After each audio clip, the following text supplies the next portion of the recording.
जीजी कितने दिनों बाद तो आई हो, एक दो दिन तो रुक जाओ ना। कभी मायके में भी रात बिता लिया करो। आपने तो जैसे कसम खा रखी है, मुड़कर मायके की तरफ देखोगी भी नहीं। भाभी क्यों ऐसी बातें करके मेरा जी दुखाती हो आप? आपको पता है ना मेरी मजबूरी। अरे मेरा दिल क्या नहीं चाहता कि मैं मायके में रहूं, अपने भाई भतीजे के साथ समय बिताऊं, लेकिन क्या करें, मजबूरी तो है। अरे जीजी, इस मजबूरी के साथ उम्र बीत गई आपकी। कब आएगा वो दिन जब बच्चे बुआ के साथ जी भर कर खेलेंगे? कब तक यूं मजबूरी का रोना रोती रहेंगी आप? कुछ सोचिए ना। अब कोई आया ही रख लीजिए ताकि आपको थोड़ा आराम मिल सके। भाभी की बात सुनकर शांता आंखों से आंसू पूछते हुए विदाई लेकर अपने ससुराल की तरफ बढ़ गई गाड़ी में। देख रहे हैं आप, आज तो भाभी ने भी कह दिया। अरे एक जमाना बीत गया मुझे जब अपने मायके में रात बिताई थी मैंने। क्या बाकी औरतों की तरह मेरा जी अपने मायके जाने को नहीं करता? पिछले 15 साल से माँ जी बिस्तर पर हैं। उनकी बीमारी के चक्कर में ना कहीं आ सकते हैं ना जा सकते हैं, और बाकी रिश्तेदारों को तो मैं छोड़ भी दूं, अपने मायके को कैसे छोड़ दूं? आप ही बताइए। तुम्हारी तकलीफ मैं समझता हूँ भाग्यवान, लेकिन क्या करूं, माँ है मेरी। अब जब तक उनका जीवन है हमें झेलना तो पड़ेगा ही ना। तुम्हें तुम्हारे मायके ना भेजने का कोई शौक तो है नहीं मुझे। घर की परिस्थितियां तुमसे छुपी हुई है क्या? हाँ तो मैं तो झेल रही हूँ ना इतने सालों से, कब शिकायत करी मैंने? लेकिन अब मेरे बर्दाश्त की ना हद हो गई है। घर में एक बुजुर्ग बीमार है, ये देखकर जल्दी से हमारे आकाश का रिश्ता भी नहीं हो रहा। आज के जमाने की लड़कियां एक सास को नहीं झेल पा रही है, दो सास के साथ कौन लड़की गुजर करेगी? पता नहीं मेरे बच्चे की शादी होगी या ऐसे ही कंवारा रह जाएगा माँ जी के चक्कर में। सारी दुनिया की समस्याओं की जड़ मेरी माँ को ही समझती हो क्या? अरे वो बुजुर्ग हो गई है, बेड से उठ नहीं सकती, कहीं आ जा नहीं सकती, उनकी भी तो मजबूरी है ना। उन्हें तुम्हें सताने में कोई मजा तो नहीं आ रहा? हाँ तो आप है ना उनके बेटे, आपको पैदा किया था, पाला पोसा था उन्होंने, आप करिए ना उनकी सेवा। सारी जिंदगी से मेरे कंधे पर रखकर बंदूक क्यों चला रहे आप? मुझे तो बस आप लोग मुक्त कर दीजिए। घर में बैठकर मैं माँ की सेवा करूंगा तो घर चलाने के लिए पैसे कहाँ से आएंगे? अगर तुम घर पर रहकर घर चला रही हो तो मैं बाहर जाकर बाहर की जिम्मेदारियां निभा रहा हूँ ना। मुझे कभी इस तरह से रोते चिड़चिड़ाते हुए देखा है क्या तुमने? अच्छा, आप खुद अपनी माँ के साथ 2 दिन नहीं बिता सकते और मुझे आंखें दिखा रहे। मैं तो पिछले 15 साल से निभा रही हूँ ना आपकी माँ के साथ। अभी जो आपने सीन देखा ना, उसे देखकर आपको ऐसा लग रहा होगा कि बड़ी खराब बहू है जो अपनी बुरी सास के बारे में ऐसी बात कर रही है, लेकिन जो शांता कह रही है ना, उसका दर्द भी कोई कम नहीं है। 15 साल पहले अजय की माताजी, जिनकी उम्र आज तकरीबन 85 साल है, बीमार हुई थी। तब से लेकर आज तक शांता ने अकेले उनकी सेवा की है। अब घर में कोई बीमार बुजुर्ग हो तो कितनी परेशानियां होती है, उसका अंदाजा वही लगा सकता है जिसने ये जीवन जिया हो। 15 साल पहले जब अम्मा बीमार हुई थी ना, तो डॉक्टर ने यही कहा था, शायद अंतिम समय है, उनका ठीक होना तो मुश्किल ही है, बस सेवा कर लीजिए जितनी हो पाए। साल 10 साल बीतते रहे, ना तो अम्मा ठीक हुई ना ही उनका समय पूरा हुआ। आज के दिन शांता जब भारी मन से ससुराल पहुंची तो देखा अम्मा का खांस खांस कर हाल बेहाल हो रहा था। अरे माँ जी, क्या हो गया, इतनी खांसी क्यों आ रही है? तबीयत ठीक नहीं है क्या आपकी? अरे क्या तबीयत ठीक हो गई, 15 साल हो गए, ऊपर वाला भी मेरा बही खाता कहीं कहीं रख कर भूल गया। ना तो ठीक करता है मुझे, ना ऊपर बुलाता है, बस इस घर में सड़ने के लिए छोड़ दिया। कैसी बात करती हो अम्मा? अरे ये तुम्हारा घर है, ठाठ से रहो तुम यहाँ पर, सड़ने जैसी क्या बात है? अरे तू तो चुप ही रह जोर के गुलाम। अम्मा की इतनी चिंता होती तो पूरा दिन अपनी लुगाई के साथ मटर गश्ती करके ना रहा होता बाहर से। बाहर जाते समय एक बार नहीं सोचा अम्मा अकेले कैसे गुजर करेगी, और अब झूठी सहानुभूति दिखा रहे हो दोनों। अरे अम्मा, कैसे बात करती हो? आपका तो सारा काम निपटा कर गई थी मैं, फिर भी आप ऐसे बोल रही हो। मेरी 2 रोटी इतनी भारी होती है तो जहर का इंजेक्शन ही लगवा दो मुझे, कलेश खत्म। मुझे कौन सा तुम लोगों की छाती पर बैठकर मूंग दलने में मजा आ रहा है। अम्मा की जली कटी बातें सुनने के बाद आंखों में आंसू भर के शांता रसोई की तरफ चल देती है। 10 मिनट के बाद, सुनते हो, चाय बन गई है, जाओ अपनी अम्मा को दे आओ, सुबह से मुंह फुलाए बैठी हैं। दीप्ति बता रही है उसके हाथ से एक कप चाय तक नहीं पी उन्होंने। अरे यार तुम खुद दे आओ ना, मैं अम्मा के सामने नहीं जा पा रहा हूँ। पहले ही उनकी बातें सुनकर मेरा पेट भर गया, अब दोबारा जली कटी सुनने की हिम्मत नहीं है मेरे अंदर। दीप्ति बेटा जा दादी को चाय दिया, मेरे हाथ की चाय पियेंगी तभी कलेजे में ठंडक पड़ेगी उनके। मम्मी सुबह से तो मैं ही दादी की गालियां सुन रही हूँ ना, हर आधे घंटे में बुलाकर पूछ रही थी तेरी माँ नहीं आई अभी तक, फोन मिला आपकी माँ को। वो तो मेरी हिम्मत थी मम्मी कि दादी के इतने कहने पर भी मैंने आपको एक बार भी फोन करके डिस्टर्ब नहीं किया। अब आप मुझे उनके पास मत भेजो, उनकी बातें सुन सुनकर मेरा दिमाग डिस्टर्ब हो गया। अब भगवान के लिए मुझे थोड़ी देर मेरे कमरे में शांति से लेटने दो, और अगर एक कप चाय और हो तो मुझे दे दो। इस घर में कोई ऐसा नहीं है जो अम्मा के सामने पढ़ने की हिम्मत दिखाता हो। एक मैं ही लोहे की बनी हुई हूँ जो सबकी जली कटी उल्टी सीधी बातें सुनने के बाद सबको मैं ही दिखाई देती हूँ। कोई मत जाओ, दे आऊंगी मैं, वरना इसके लिए पूरी रिश्तेदारी में खबर फैल जाएगी कि मैंने अम्मा को चाय नहीं दी। चाय लेकर शांता अम्मा के पास जाती है और उनको कप पकड़ाकर अपने कमरे में जाती है। अरे मुंह सीधा भी कर लो, दे आई तुम्हारी माँ को चाय। अरे ये बात बात पर मुंह फुलाकर मत बैठा करो, तुम्हारी अपनी सगी माँ है, कोई सौतेली नहीं है जो ऐसे मुंह फुलाकर बैठे हुए हो। अम्मा कभी कभी ना जरूरत से ज्यादा बोल देती है। अरे जवान जवान बच्चे हो गए, उनके सामने इस तरह से बोलना अच्छा लगता है क्या? जब से अम्मा बीमार हुई है बाहर कहीं जाते हैं क्या हम लोग? फिर भी कभी कभी रिश्तेदारी निभाने के लिए अगर जाना पड़ जाए तो भी अम्मा समझती नहीं। जितना भी अम्मा के लिए करो उनके लिए थोड़ा ही जाता है। अभी रास्ते भर से मुझे समझाते हुए आ रहे थे ना कि अम्मा कोई शौक से बीमार नहीं हुई, और अब खुद मुंह फुलाकर बैठ गए। ठीक है अब जाने दीजिए, उम्र हो गई है उनकी, और बुढ़ापे में जब आदमी का बस किसी चीज पर नहीं चलता तो उसे गुस्सा ही आता है। शांता अपनी तरफ से समझाने की कोशिश कर रही थी लेकिन अजय का मुंह उतर गया था। अच्छा एक बात सुनिए, अकेले पूरे परिवार की अम्मा की जिम्मेदारियां संभालना मेरे लिए बड़ा मुश्किल होता जा रहा है। कहीं बात चलाइए ना, कैसे भी करके विशाल की शादी हो जाए, घर में बहू आ जाए तो मेरा थोड़ा काम हल्का हो। मेरी आधी चिड़चिड़ाहट तो सिर्फ इसलिए है क्योंकि मुझे सांस लेने की फुर्सत नहीं मिलती। अपनी तरफ से कोशिश तो कर रहा हूँ, देखता है। भैया आज रात को मूवी नाइट करते हैं, मैं अपनी फ्रेंड को बुला लूंगी, मूवी में लेट नाइट मस्ती, बहुत मजा आएगा। दीप्ति ने भाई विशाल और अपनी बेस्ट फ्रेंड हिमानी के साथ मूवी देखने का प्लान फिक्स कर लिया था। तीनों उसके कमरे में फिल्म लगाकर आराम से देख रहे थे।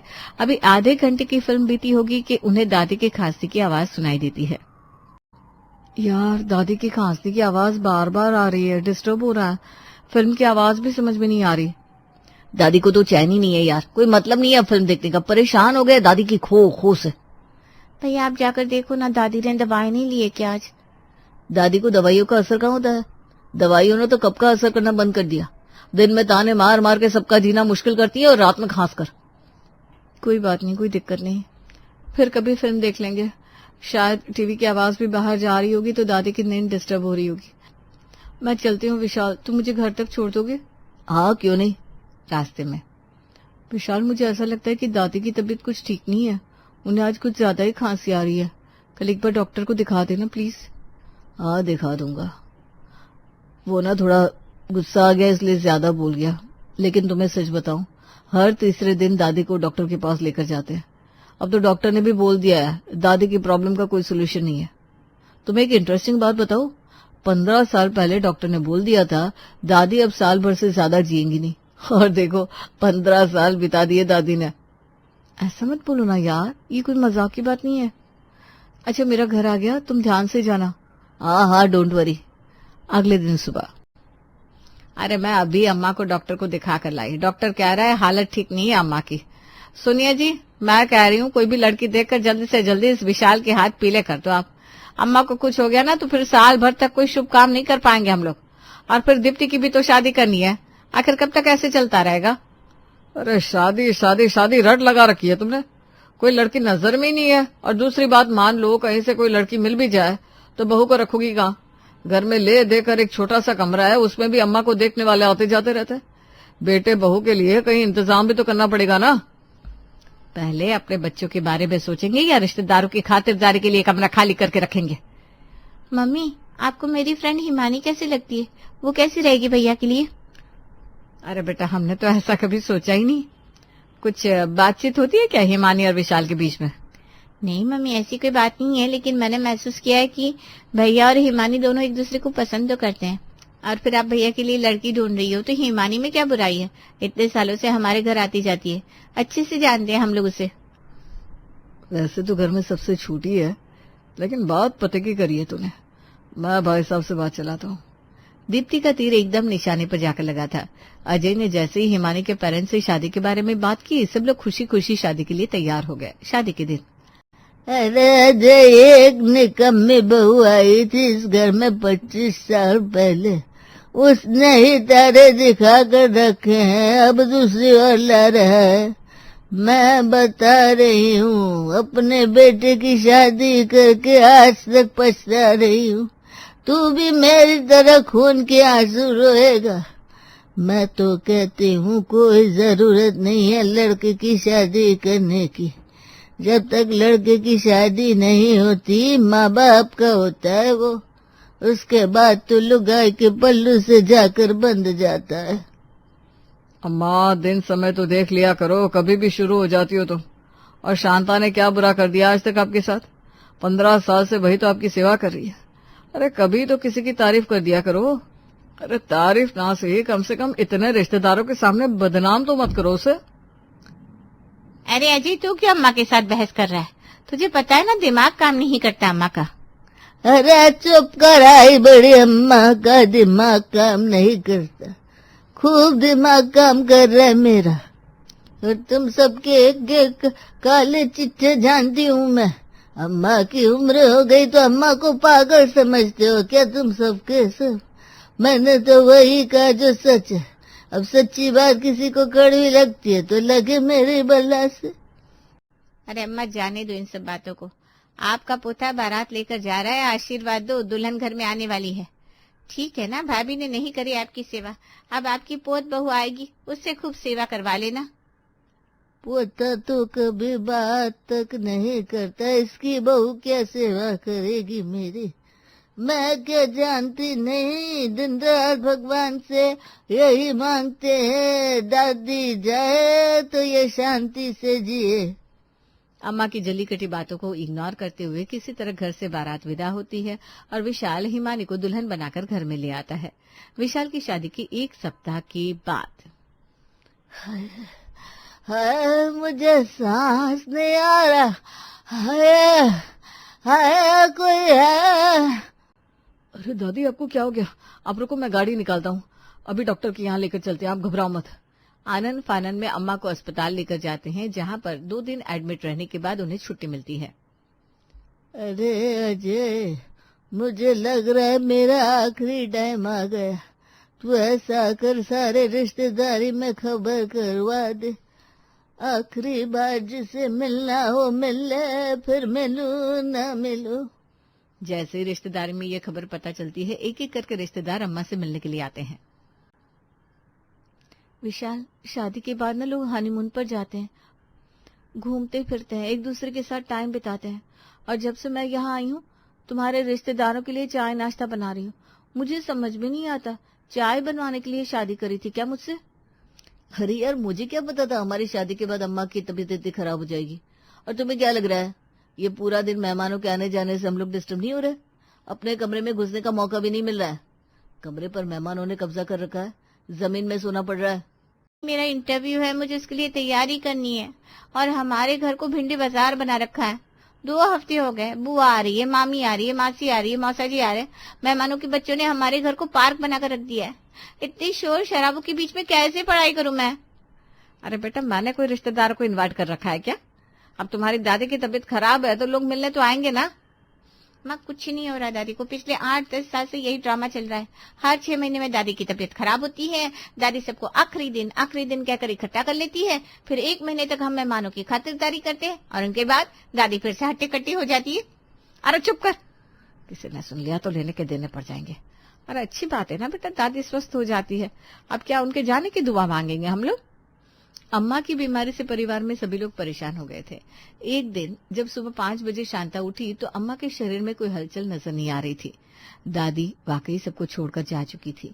दादी के जाने के बाद 13 दिन का शोक मनाकर सभी रिश्तेदार अपने अपने घरों को लौट गए थे। 1 महीने बाद सुनते हैं हम सब कितने परेशान रहते थे ना कि हमें अम्मा की देखभाल करनी पड़ती है। अम्मा दिन भर चिक चिक करती है, उनकी बातें सुनाई पड़ती है। लेकिन अम्मा के जाने के बाद तो ऐसा लग रहा है जैसे दुनिया में कुछ है ही नहीं। सब कुछ कितना खाली खाली सा हो गया है। आदत हो गई थी मेरी, रात में 3-4 बार उठकर अम्मा को दवाई वगैरह देकर आती थी। अब अम्मा नहीं है, लेकिन फिर भी बार बार रात में नींद खुल जाती है, और फिर अम्मा के बारे में सोचने लगूं तो दोबारा नींद भी नहीं आती। अरे तुम बंद कर रह गई थी इस घर में, अब तुम्हारी जिम्मेदारी खत्म। थोड़ा घर से बाहर निकलो, अपनी सहेलियों से, रिश्तेदारों से मिलो। जब जिम्मेदारियां थी ना, तब मन बाहर जाने के लिए छटपटाता था। अब कोई जिम्मेदारी नहीं बची तो मन ही नहीं करता घर से बाहर पांव भी रखने का। अम्मा के होने से घर में रौनक लगी रहती थी। किसी न किसी बहाने से हर 1 घंटे में वो मुझे अपने पास बुलाती थी। अब तो देख रही हूँ पूरा दिन मैं अपने कमरे में अकेले पड़ी रहती हूँ। बच्चे अपने अपने जीवन में व्यस्त हैं और आप अपनी नौकरी में। अपना नाम सुने भी कई दिन बीत जाते हैं, कोई मेरा नाम लेकर बुलाने वाला तक नहीं है। कभी कभी तो ऐसा लगता है जैसे घर के ऊपर से मजबूत छत चली गई है। सब कितना अधूरा है उनके बिना। अम्मा के जाने के बाद ऐसा महसूस होगा मैं जानती नहीं थी। अरे तुम दीदी को बुला लो, तुम्हारा मन बहल जाएगा। दीदी 1 महीना हो गया, आप मिलने भी नहीं आई।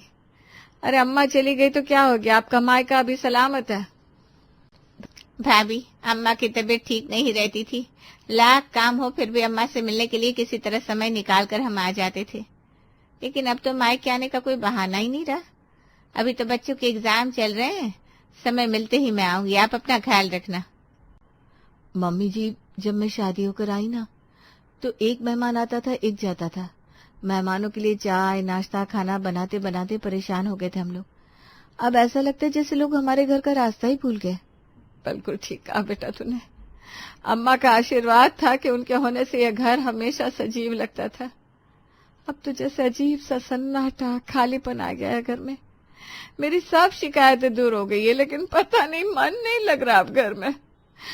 अम्मा की इच्छाओं ने हमें हर धूप से बचा कर रखा, और आज उनके जाने के बाद समझ में आ रहा है कि एक छाया देने वाला पेड़ सर से हट जाता है तो कैसा महसूस होता है।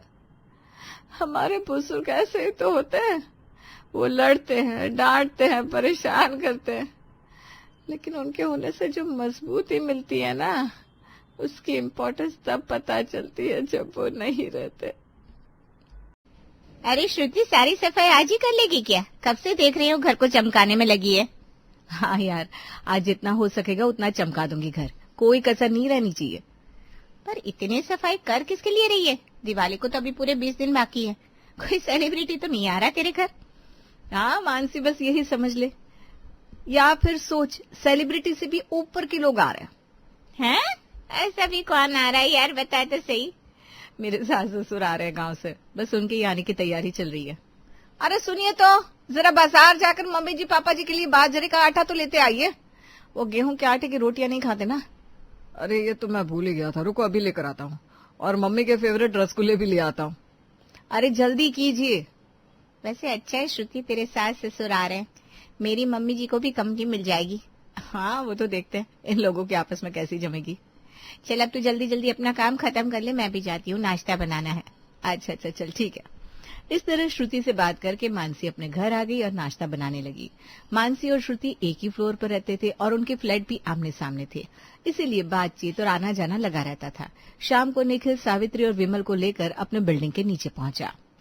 मम्मी पापा, मैं इस बिल्डिंग के 15वें माले पर रहता हूँ, चलिए घर चलते हैं।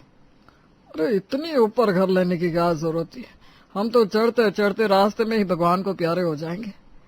अरे हाँ, ये तो आसमान छूने जैसा है, इतनी ऊंचाई पर कौन रहता है भला। मम्मी चिंता मत करो, हम लिफ्ट से जाएंगे। लिफ्ट? वो क्या भला है भाई? लिफ्ट मतलब वो छोटा सा कमरा जैसा होता है, उसमें खड़े हो जाओ, बटन दबाओ और सीधे ऊपर पहुंच जाओ। अरे वाह, ये तो बढ़िया चीज है। हमारे गांव में होती तो बटन दबाते ही सीधे खेत पर पहुंच जाते, कितना मजा आता। अब निखिल ने सावित्री और विमल को लिफ्ट में चढ़ाया। जैसे ही दरवाजा बंद हुआ, सावित्री ने एकदम हड़बड़ाकर कहा, अरे रे, कहीं ये कमरा गिर ना जाए नीचे। अरे मम्मी, डरने की जरूरत नहीं है, ये बस ऊपर नीचे करने की मशीन है। थोड़ी देर में वे सब 15th फ्लोर पर पहुंच गए। दरवाजा खुलते ही सावित्री बोली, वाह, बिना पसीना बहाए ऊपर पहुंच गया, ये तो जादू है भाई, जादू। सावित्री और विमल जैसे ही अंदर गए, श्रुति ने उनके पैर छुए। तभी मानसी और गंगा भी उनसे मिलने आए। नमस्ते बहन जी, नमस्ते भाई साहब। श्रुति बेटा, ये कौन है? तुम्हारे मायके वाले आए हुए हैं क्या? नहीं मम्मी जी, ये हमारे पड़ोसी हैं। ये गंगा आंटी, ये इनकी बहू और मेरी फ्रेंड मानसी।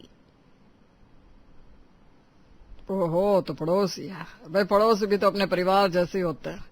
बेटा मानसी, ये क्या तुमने सलवार सूट पहन रखी है? बेटा घर की बहू तो साड़ी में ही अच्छी लगती है। देख श्रुति को, कैसे उसने माथे पर पल्लू लेकर साड़ी पहन रखी है। अब तू अपनी है इसलिए बोल रही हूँ। हाँ, साड़ी पहना कर बेटा। लो जी, इन्होंने तो आते ही फरमान जारी कर दिया। ये तो मेरी सास ने भी मुझसे कभी नहीं कहा, और इन्हें लगता है उनकी बहू यहाँ रोज ऐसे करती है। और इन्हें कौन समझाए, ये सब तो इसने आपके आने के लिए किया है, वरना ये भी मेरी तरह ही रहती है। अच्छा, आप लोग अब आराम करिए, सफर से बड़े थक गए होंगे, बाद में मिलते हैं। कभी आइएगा हमारे घर चाय पीने। अरे हाँ बहन जी, अब तो आना जाना लगा रहेगा। आखिर पड़ोसियों का घर भी तो अपना ही होता है। ठीक है, अभी हम चलते हैं। चल बेटा मानसी, बाद में आएंगे। इस तरह सावित्री और विमल से मिलकर गंगा और मानसी अपने घर चले गए। अगले दिन सुबह सुबह डोरबेल बजी। श्रुति किचन में थी। हॉल में सावित्री और विमल बैठे थे। उन्होंने दरवाजा खोला। हाँ बेटा, कौन हो? अंकल जी, मैं डिलीवरी बॉय हूँ, आपका सामान देने आया हूँ। ये लीजिए सामान। अरे बेटा, सामान तो ले लेंगे, आओ बैठो, हमारे साथ चाय नाश्ता करो। इतनी दूर से आए हो, थक गए होगे। आंटी जी, मुझे और भी डिलीवरी देनी है, लेट हो जाएगा। अरे काम तो होता रहेगा। हमारे निखिल के जान पहचान के हो, ऐसे बिना चाय पानी के जाने नहीं देंगे। श्रुति बेटा, चाय नाश्ता लेकर आओ, कोई आया है। और बताओ बेटा, कौन से गांव के हो? बोली भाषा से तो हमारे उधर के ही लगते हो। रघुनाथपुर के आसपास के ही हो ना? हाँ हाँ, बस वही का हूँ। अब मैं चलता हूँ, फिर आऊंगा। अरे बैठो बेटा, इतने भी क्या जल्दी है। निखिल की माँ मैना कहता था कि ये लड़का मुझे रोहिणी के भाई का बेटा लग रहा है। तभी वहां श्रुति चाय लेकर आई। उसे देखते ही रोहित ने कहा, मैम, मैं आपके यहाँ सामान डिलीवर करने आया था, पर ये अंकल आंटी मुझे जाने ही नहीं दे रहे। आप इन्हें समझाइए ना, वरना आज मेरी जॉब चली जाएगी। मम्मी जी, पापा जी, इन्हें जाने दीजिए, इन्हें अपना काम करने दीजिए। अरे पर बेटा, घर आए मेहमान को ऐसे कैसे जाने दे बिना कुछ खिलाए पिलाए? ओहो मम्मी जी, ये कोई मेहमान नहीं है, ये डिलीवरी बॉय है। ये यहाँ शहर में ना, ये लोग हमारा सामान ला कर देते हैं, इसके इन्हें पैसे मिलते हैं, ये इनकी जॉब है। आप जाइए भैया। और मेरे मम्मी जी पापा जी की वजह से जो भी आपको परेशानी हुई, इसके लिए I am sorry. It's okay, पर आगे से जरा समझा कर रखिएगा। रोहित के जाने के बाद निखिल वहां आया, जो अभी तक सो रहा था। क्या हुआ भाई, इतनी आवाज क्यों आ रही थी? अरे कुछ नहीं, एक लड़का सामान पहुंचाने आया था, अपना गांव की तरफ का ही था, तो हमने उसे चाय पानी पूछ लिया, पर भलाई का तो सामान आ नहीं है भाई। हाँ, उसने हमें शुक्रिया भी नहीं कहा, बल्कि हमसे परेशान हो गया। उसने कहा आपकी वजह से मेरी आज जॉब चली जाती। अरे यह क्या बात हुई भला? अरे निखिल बेचारे डिलीवरी बॉय को देरी हो रही थी, उसे और भी जगह डिलीवरी करनी थी, और ये है कि उसे छोड़ ही नहीं रहे थे। क्या करूं बताओ? मम्मी पापा, ये शहर है, यहाँ गांव की तरह घर में आया हर कोई मेहमान नहीं होता। कुछ लोग काम से भी आते हैं, जैसे कोई सामान देने, कोई दूध देने, कोई सफाई करने। अब बेटा, हमें तो नहीं पता ये शहरी चाल, हम तो गांव के सीधे साधे लोग हैं। श्रुति, वो तो चाय पीकर नहीं गया, हमें तो चाय पिला दे। जी मम्मी जी, अभी लाती हूँ। श्रुति चाय बनाने चली गई। तभी सावित्री ने निखिल से कहा, बाकी सब तो ठीक है बेटा, पर यहाँ इस गद्दे पे ना हमें नींद नहीं आई रात को ठीक से। हाँ भाई, हमें इतने मुलायम गद्दे पर सोने की आदत नहीं है, हमारे लिए तो 4 पाई ही सही है। बेटा 4 पाई का इंतजाम कर दे। अरे पापा, आजकल 4 पाई कौन रखता है? फिर उसको लाना ले जाना अलग हेडेक है। आप इस गद्दे पर सोइए, 2-4 दिन में आदत पड़ जाएगी। बेटा अब हमें तो रास नहीं आता ये सब। एक तो ये घर कितना बंद बंद है, ऊपर से ये बिस्तर। क्या मम्मी, आप भी यहाँ ऐसे ही रहते हैं? अच्छा, मैं तैयार हो जाता हूँ, ऑफिस जाना है। ऐसा कहकर निखिल तैयार होने चला गया। सुनो जी, ये निखिल तो हमारी 4 पाई का इंतजाम करने वाला है नहीं। कह रहा था यहाँ कोई 4 पाई रखता ही नहीं। हाँ भाई, मैंने भी समझ लिया, शहर वालों को क्या पता असली नींद किसे कहते हैं। तो अब हमें ही 4 पाई का इंतजाम करना पड़ेगा। बिल्कुल, पास में ही मंडी दिखी थी, जब हम कल जा रहे थे, वहीं से ले आते हैं। अब सावित्री और विमल चारपाई लेने निकल पड़े। उन्होंने मंडी से चारपाई खरीदी और लाने लगे। अरे चारपाई खरीद तो ली हमने, पर इसे ऊपर कैसे ले जाएंगे? तुम्हें याद नहीं क्या, जिस डिब्बे में बैठकर हम नीचे उतरे उसी में चारपाई रखकर ऊपर चले जाएंगे। क्या कहते हैं उसे, लिफट ऐसा कुछ बोल रहा था वो। हाँ हाँ, उस लिफट को बुला लेते। विमल जी ने लिफ्ट का बटन दबाया, लिफ्ट खुल गई। फिर विमल और सावित्री मिलकर लिफ्ट में चारपाई रखने लगे। लेकिन ये क्या, चारपाई तो लिफ्ट में गई ही नहीं, बल्कि वो तो लिफ्ट में अटक गई। तभी उन्होंने देखा राहुल वहां से जा रहा है, तो उन्होंने राहुल को आवाज दी, राहुल बेटा, ए राहुल बेटा, तुम गंगा बहन के बेटे हो ना? हाँ आंटी, क्या हुआ, कोई काम था क्या? अरे बेटा, ये चारपाई हमारी लिफट में अटक गई है, जरा निकाल दो ना। अरे पर चारपाई की क्या जरूरत थी आपको? निखिल के घर में एक्स्ट्रा बेड नहीं है, हमसे कह देता वो। अरे नहीं नहीं बेटा, वो बात नहीं है। असल में क्या है ना, हमें उस गद्दे पर नींद नहीं आती है, तो हमने सोचा क्यों ना हम अपने लिए चारपाई ही ले आए। अब निखिल के पास तो आना जाना लगा ही रहेगा, तो ये चारपाई हमारे लिए यहाँ रह जाएगी। अच्छा रुकिए, मैं निकाल देता हूँ। ऐसा कहकर राहुल ने वॉचमैन को बुलाया और उसकी हेल्प से चारपाई को लिफ्ट से निकाल दिया। ये लीजिए आपकी चारपाई, पर अब आप इसे ऊपर कैसे लेकर जाएंगे? लिफ्ट से तो ये जाएगी नहीं। अरे तुम हो ना बेटा, तुम हमारी इतनी तो मदद करोगे ही, आखिर पड़ोसी ही पड़ोसी के काम आते हैं। और फिर हमारे लिए जैसा निखिल वैसे तुम। अरे आंटी, मुझे ऑफिस जाना है और फिर सीढ़ियों से 15th फ्लोर तक मैं नहीं चढ़ पाऊंगा। अरे हट्टे कट्टे जवान हो, अभी तुमसे क्यों नहीं होगा? तुम्हारी उम्र में हम एक गांव से दूसरे गांव पैदल चल जाया करते थे। अच्छा पूरा नहीं, बस 2-4 तल्ले तक तो छोड़ दो। ठीक है, 2 तल्ले चढ़वा देता हूँ, इसके अलावा और कोई चारा भी तो नहीं है। ये हुई ना बात। तुम एक काम करो, वॉचमैन भैया को साथ ले लो, 2 तल्ले तक हमें छोड़ दो, हम लिफ्ट में 2 तल्ले तक जाते हैं। अब बुढ़ापे में मुझसे भी सीढ़ियां नहीं चढ़ी जाती ना। इस तरह राहुल वॉचमैन भैया की हेल्प से 2 तल्ले तक चारपाई लेकर पहुंचा। सावित्री और विमल भी लिफ्ट से वहां पहुंचे। बस अंकल आंटी, मैं और नहीं चढ़ सकता और मुझे ऑफिस भी जाना है, लेट हो रहा है। अरे तू क्या हमारे लिए एक दिन ऑफिस भी नहीं छोड़ सकता बेटा? इस बुढ़ापे में हमें यहाँ पर अकेले छोड़कर चला जाएगा? अंकल वो मुझसे इतनी सीढ़ियां नहीं चढ़ी जाएगी। अरे बेटा कोशिश तो कर, हम भी तो तेरे पीछे पीछे आ रहे हैं ना, सब हो जाएगा। अरे सुनो बेटा, कहाँ जा रहे हो? जरा राहुल भैया की मदद तो कर दो, ऊपर जाना है। पर कहाँ जाना है? बस बेटा थोड़ी ऊपर जाना है, ये चारपाई ना लिफ्ट से जा नहीं रही, तो तुम थोड़ी हेल्प कर दो। अरे बेटा बड़ों की तो हेल्प करनी चाहिए। ठीक है, मैं पकड़ लेता हूँ। राहुल भैया आप सामने से पकड़िए। और इस तरह सबको समझाते बुझाते आखिर में विमल और सावित्री अपनी चारपाई के साथ 15th फ्लोर पर पहुंच गए। हाँ, पहुंचाने वाले राहुल और संकी थे, जो बुरी तरह हाँफ रहे थे। हाँफते हुए लिफ्ट के पास से राहुल ने मानसी को आवाज लगाई, मानसी पानी पिलाओ। मानसी भाग कर आई। अरे क्या हो राहुल, आप इतने हाफ क्यों रहे? तबीयत तो ठीक है ना आपकी? और ये लड़का कौन है? अरे यार ये संकी है, उसने आज मेरी बड़ी हेल्प कर दी, थैंक यू यार। राहुल भैया अगली बार कभी ऐसी हेल्प मत मांगिएगा, नहीं तो मैं ऊपर चढ़ते चढ़ते ऊपर ही चला जाऊंगा। चलो चलता हूँ, बाय बाय बाय। संकी चला गया। तब तक श्रुति और निखिल भी वहां आ गए थे। अरे क्या हुआ राहुल, इतने परेशान क्यों? अरे ये आजकल के बच्चे छोटी मोटी मेहनत करते ही थक जाते हैं। अब ये राहुल भी मेरा निखिल जैसा है, इसलिए मैंने अपना काम कह दिया, पर देखो इसकी शक्ल पर तो 12 बज गए। हाँ बेटा राहुल, थोड़ा घी दूध खाया करो, शरीर में ताकत लाओ। सिर्फ 15 तल्ले तक चारपाई उठाकर लाने में तुम इतना थक गए? मतलब राहुल 15th फ्लोर तक चढ़कर आया है, और वो भी ये चारपाई उठाकर? हे भगवान, इन्होंने यहाँ की सीढ़ियाँ इतने दिनों के बाद पहली बार देखी होगी। अरे हमारे जमाने में हम इस उम्र में कितना पेड़ पर चढ़ते थे, खेतों में काम करते थे, और तुम बस इतनी सी चढ़ाई में थक जाते हो। ये सब तुम्हारे काम न करने का नतीजा है। मैं तो कहती हूँ निखिल और राहुल, तुम दोनों कल से रोज एक बार सीढ़ी चढ़ना और उतरना। आंटी ये सब निखिल से करवाइए, मुझे माफ करिए, मैं तो आज के बाद कभी सीढ़ी से ही नहीं जाऊंगा। मेरे पैर का, मैं तो ऑफिस जाने के लायक भी नहीं हूँ। निखिल भैया चारपाई तुम अपने घर तक ले जाओ। चलिए राहुल, मैं आपको कमरे तक ले चलती हूँ। मानसी राहुल का हाथ पकड़कर उसे घर में ले गई।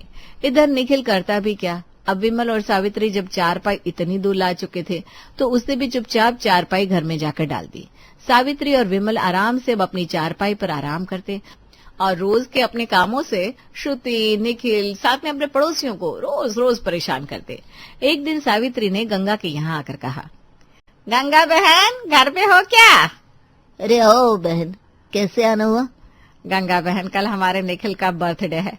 अब हम गांव से आए हैं तो सोचा इस बार इसे यहीं शहर में अच्छे से मनाएं। तो मैंने सोचा सबसे पहले तो तुम्हें ही न्योता दूं, तुम तो हमारी पहली पड़ोसन हो। अरे वाह बहन, ये तो बहुत अच्छी बात है। तो पक्का आना। मैंने बिल्डिंग के और लोगों को भी बुलाया है।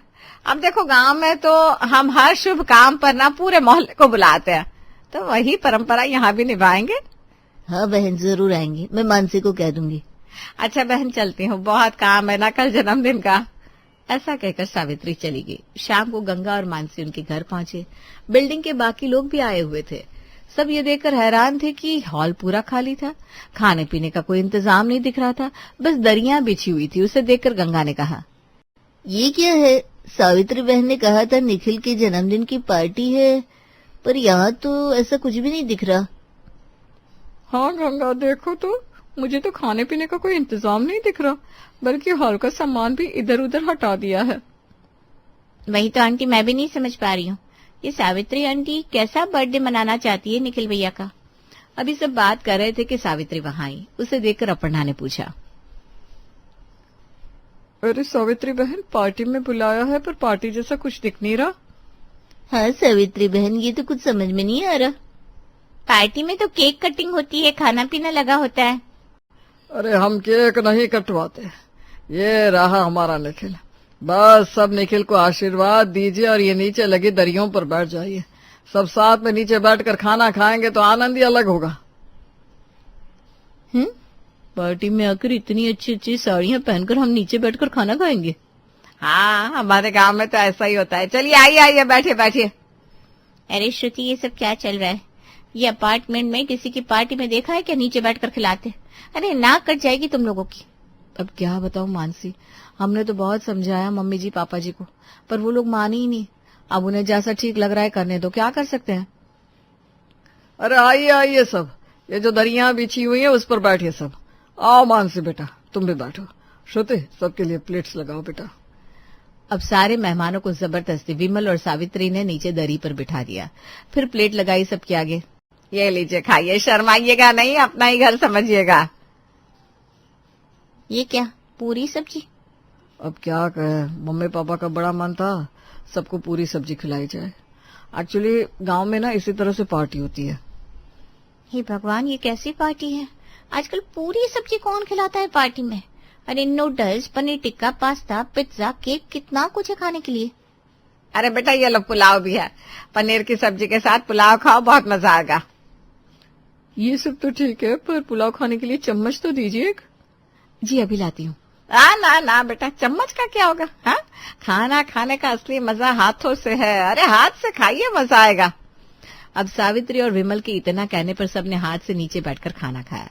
पहले पहले तो सबको थोड़ा अजीब लगा, लेकिन बाद में खाना खाने में उन्हें बड़ा मजा आया।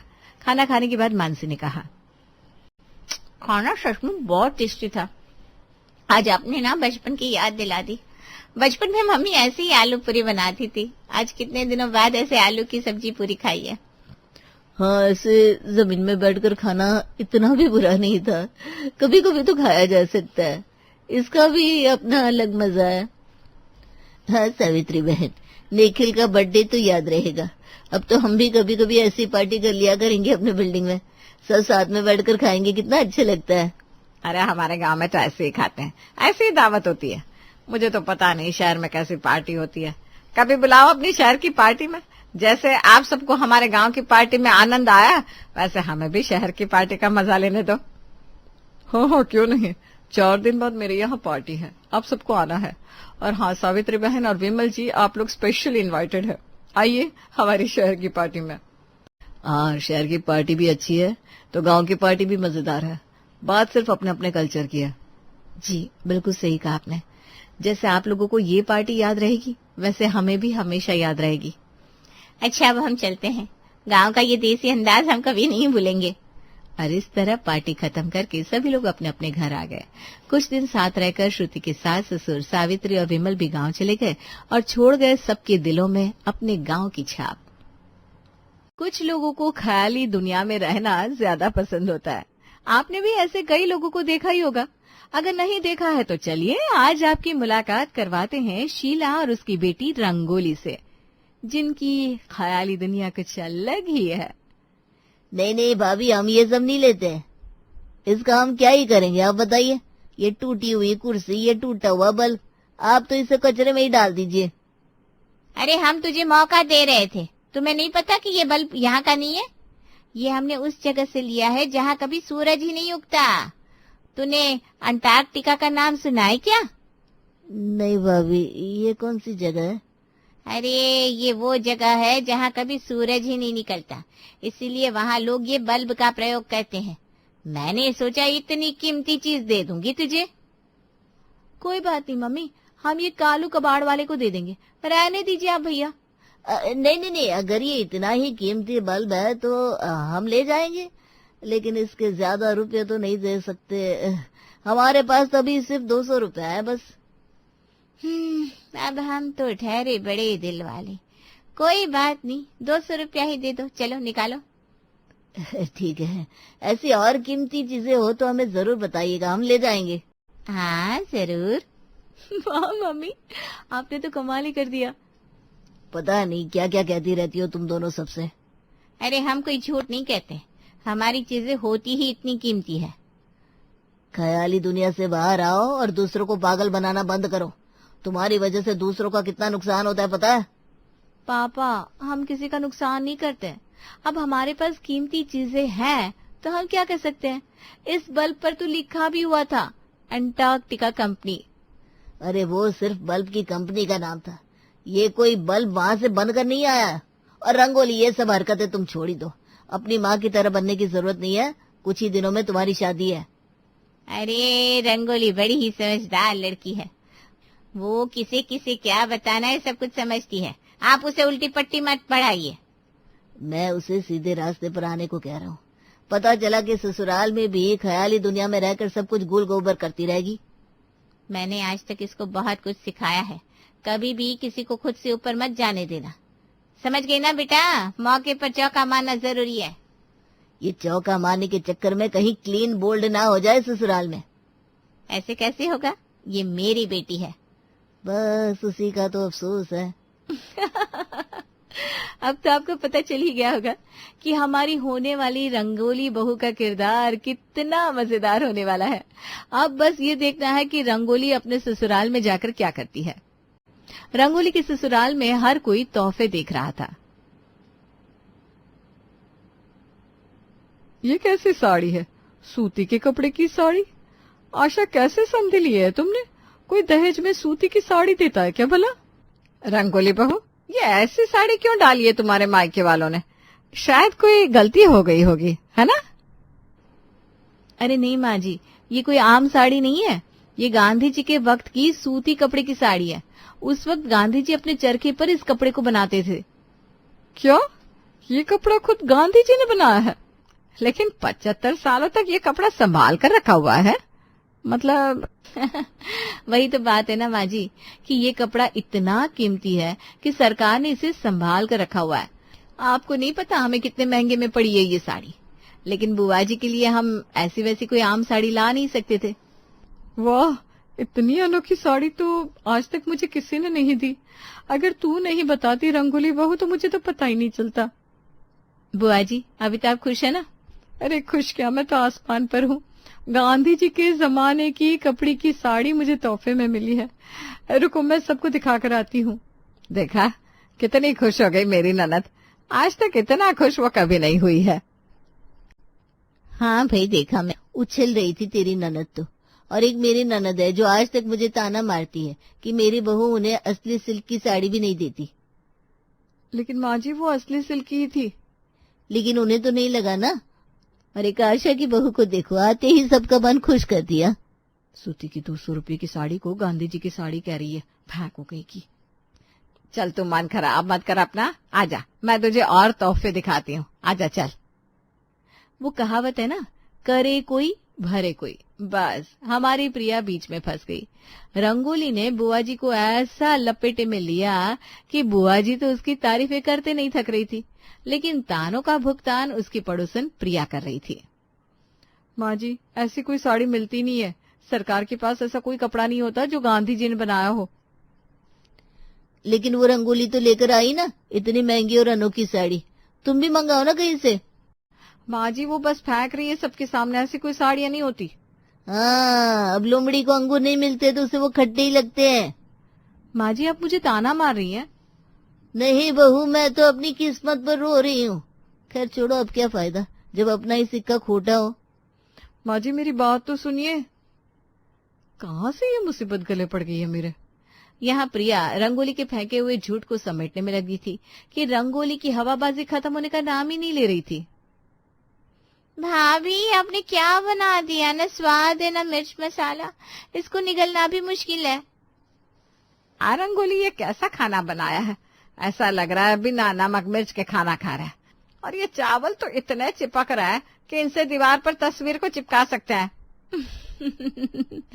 शायद आपने कभी कोरियन खाना नहीं खाया। क्या? कौन सा खाना? भाभी, ये आपने कोरियन खाना बनाया है? हाँ, तुमने शायद डिमसिम तो सुने ही होंगे, लेकिन कोरिया में ऐसा ही खाना बनता है। इसको स्टिकी राइस कहते हैं। हाँ, मुझे भी नाम तो सुना सुना लग रहा है। अब देखिए, मैं तो कोरियन खाना बनाने में एक्सपर्ट हूँ, तो मुझे तो पता है कि ये इसी तरह से बनता है, पर शायद आपने कभी खाया नहीं है। रंगोली बहू, तुझे तो बड़ी नॉलेज है अंग्रेजी विदेशी खाने की। तो बड़ी होशियार है भाई। अब माँ जी, आपने बहू ही ऐसी पसंद की है, मैं आपको क्या ही कहूँ। अब मुझे अपने मुंह से अपनी तारीफ करना अच्छा नहीं लगता। देख पिंकी, तुझे विदेशी खाने का शौक था ना, अब रंगोली सब कुछ बना देगी तेरे लिए। हाँ ठीक है, लेकिन इसका स्वाद। अरे कोई नहीं, तो इसमें नमक मिर्च डालकर खा ले। अब कहाँ मिलती है ऐसी विदेशी खाना बनाने वाली भाभी आजकल। रंगोली की हवाबाजी के आगे किसी की दाल नहीं गल रही थी, और रंगोली भी लगी हुई थी लंबी लंबी हाँकने में।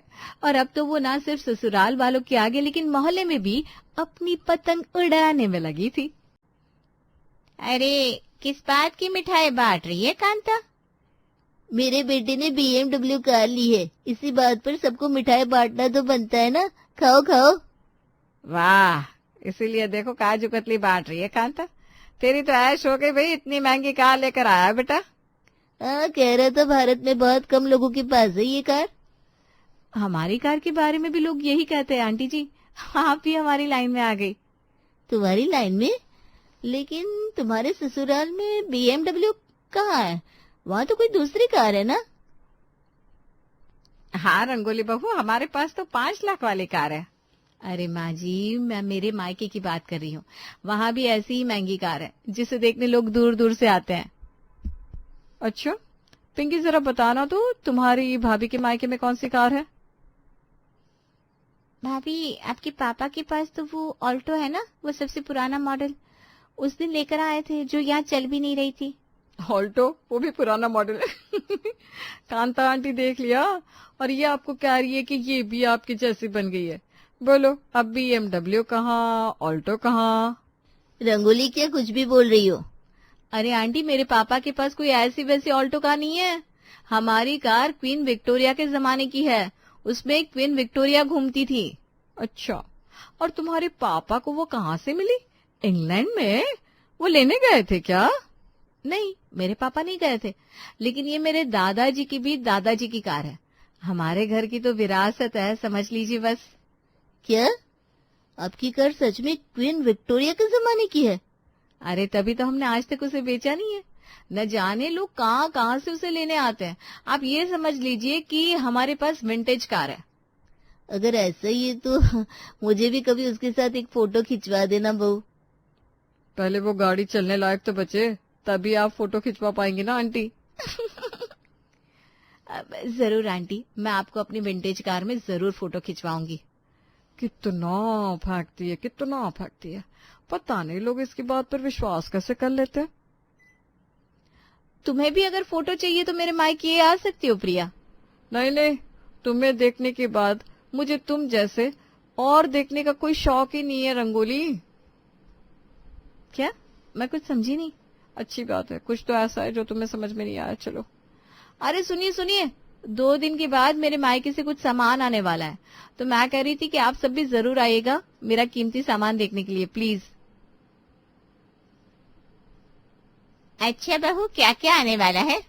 अब आंटी आपको क्या ही बताऊं कि मेरे मम्मी पापा इतनी अनोखी अनोखी साड़ियां जेवर भेजते रहते हैं कि मैं खुद से मुंह से अपनी तारीफ ही नहीं कर सकती।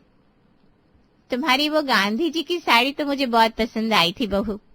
इस बार तो वो उससे भी कुछ हटके भेजने वाले हैं आंटी जी। कह रहे थे तितली के रंगों से बनी साड़ी भेज रहे हैं। वह तितली के रंगों से बनी? ऐसी साड़ियां तो मैंने कभी सुनी ही नहीं है। तभी तो मैं आप सबसे कह रही हूँ, आप सब आइएगा। क्या नौटंकी है इसकी। और बाकी सबको देखो कैसे उसके झांसे में आ रहे हैं। मैं तो जरूर आऊंगी। मुझे तो मेरे समधियों से ऐसे तोहफे मिलने से रहे, लेकिन कम से कम देख तो सकती हूँ। एक तो मेरी सास, मेरा जीना इन्होंने हराम कर रखा है, और अब घर आकर भी यही सब ताने मारना शुरू कर देंगी। प्रिया को जिस बात का डर था वही हुआ। सविता जैसे ही घर पहुंची वैसे ही उसने रंगोली के मायके के गाने शुरू कर दिए। माँ जी, आपने मेरी मम्मी को फोन किया था? हाँ किया था, क्या हुआ? नहीं कर सकती क्या? माँ जी, लेकिन आप उनसे क्यों कह रही हैं कि वो अनोखी साड़ियाँ भेजे आपको? अरे मेरा भी तो मन करता है कि मोहल्ले के सामने मैं दिखाऊं कि मेरी बहू को इतनी कीमती साड़ियाँ मिलती है। माँ जी, मेरी मम्मी को कितना बुरा लगा जब आप उनसे ये बातें कह रही थी। तो अरे मैंने बस अपने मन की बात कही उनसे, और कुछ नहीं कहा। माँ जी, वो जो भी सामान भेजती है वो अच्छे से अच्छा होता है। ये रंगोली बस आपको हवाबाजी कर रही है। दूसरों की अच्छाई किसी से सहन नहीं होती बहू। ठीक है, फिर कल मैं ऐसी साड़ी लेकर आऊंगी जो आज तक किसी ने ना देखी होगी और ना ही रंगोली को पता होगी। फिर देखते हैं कौन आगे है। रंगोली के पास हमेशा ही अनोखा कुछ होता है। ऐसा कुछ हो ही नहीं सकता जो उसे पता ना हो। इसका फैसला हम कल करेंगे। प्रिया के मायके वालों तक जब बात पहुंच गई तब प्रिया से सहन नहीं हुआ, इसलिए उसने फैसला किया कि उसे रंगोली को इस खेल में मात देनी ही होगी। कल मैं ऐसी ऐसी साड़ियां दिखाऊंगी जो उसने आज तक ना सुनी होगी ना देखी होगी। क्वीन विक्टोरिया के जमाने की कार है, गांधी जी की चरखी की साड़ी कह रही है ना। कल मैं देखती हूँ वो मुझे हरा पाती है कि नहीं। ये रे मिल गई। ऐसा क्या मिल गया इसे जो इतना इतरा रही है? लगता है कोई महंगी साड़ी मिली है, लेकिन रंगोली को तो उसके बारे में पता ही होगा। ये तो खामखा ही यूं ही उड़ रही है। प्रिया ने कुछ ऐसा ढूंढा था जो बहुत खास था, और आज सब महिलाएं रंगोली के घर इकट्ठा भी हुई थी, जहां रंगोली उन्हें अपना कीमती सामान दिखाने में लगी थी। देखिए आंटी जी, ये रुमाल है ना, ये हिमालय के पहाड़ों से आता है। देखिए कितना सफेद है। वाह वाह, हिमालय से। देख सविता कैसा है। क्या बात है, तेरा ध्यान दरवाजे पर ही लगा हुआ है। कोई आने वाला है क्या? प्रिया नहीं आई क्या तेरे साथ? अब वो आएंगी भी कैसे? उसे बुरा लग रहा होगा ना कि ये सब उसके पास नहीं है ना आंटी? अरे नहीं, आज तो उसने कहा है कि वो एक ऐसी साड़ी लेकर आने वाली है जिसे देखकर सब लोग हैरान रह जाएंगे। गांधी जी के चरखी की साड़ी से अनोखी क्या ही हो सकती है? हो सकती है रंगोली जी। ये देखिए, ये है गोभी के पत्तों से बनी साड़ी। क्या? गोभी के पत्तों से बनी साड़ी? देखिए आंटी, इसका कपड़ा देखिए कितना मुलायम है, बिल्कुल लग रहा है ना गोभी के पत्तों सा। प्रिया, कितनी सुंदर साड़ी है ये। सच में गोभी के पत्तों से बनी है क्या? मैंने कहा ना माँ जी, मैं एक ऐसी साड़ी लेकर आऊंगी जो आज तक किसी ने देखी नहीं होगी। ये सच में गोभी के पत्तों से बनी है? देखा, रंगोली को भी इसके बारे में नहीं पता। अरे लेकिन ऐसे कैसे गोभी के पत्तों से साड़ी बन सकती है? क्यों? तितली के रंग से साड़ी बन सकती है, तो ये क्यों नहीं बन सकती? प्रिया, तू तो रंगोली से भी 4 गुना आगे निकली बेटा। माँ जी खामखा इस साड़ी को इतनी तवज्जो दे रही हैं। मुझे नहीं लगता कि ये सब्जी से बनी साड़ी है। रंगोली देख जरा, इसका पल्लू बिल्कुल गोभी के पत्तों की तरह नहीं लग रहा? हाँ, इसकी डिजाइन भी बिल्कुल वैसी ही है। देखो तो प्रिया, इस साड़ी के साथ मुझे भी फोटो खिंचवाना है। हाँ हाँ जरूर आंटी, क्यों नहीं। रंगोली, तू एक काम कर, ऐसी साड़ी बोल दे अपने मायके वालों को, मुझे तो ऐसी शुद्ध शाकाहार साड़ियां ही पसंद है। माँ जी, लेकिन ऐसी कोई साड़ी होती नहीं है। जब तेरी बहू ने कहा कि ऑल्टो कार इंग्लैंड की महारानी की है तो हम सबने माना था ना। अब देख तेरी बहू को ऐसी महंगी साड़ी लानी नहीं है तो नाटक कर रही है। रंगोली बहू, मैं कुछ नहीं जानती, बस ये गोभी के पत्तों की साड़ियां मंगवा दे, मैं और कुछ नहीं जानती हूँ। क्या हुआ रंगोली, फोन पे नहीं मिल रही है क्या साड़ी? तभी तो कहते हैं उतना ही फेंकना चाहिए जितना आप बाद में संभाल पाओ।